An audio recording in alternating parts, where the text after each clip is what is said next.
രേണു ഞാൻ ഉദ്ദേശിച്ചിട്ടുള്ളത് safety tank ആണ് ഇട്ട പേര്.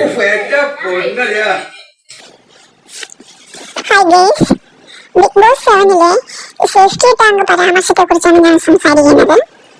നല്ല ഹൃദയത്തിൽ നിന്ന് നല്ലത് വരുമെന്ന് ബൈബിളിലുണ്ട്. ബിഗ് ബോസിന് പുറത്ത് രേണുസുതി വളരെ നെഗറ്റീവ് ആയിരിക്കും.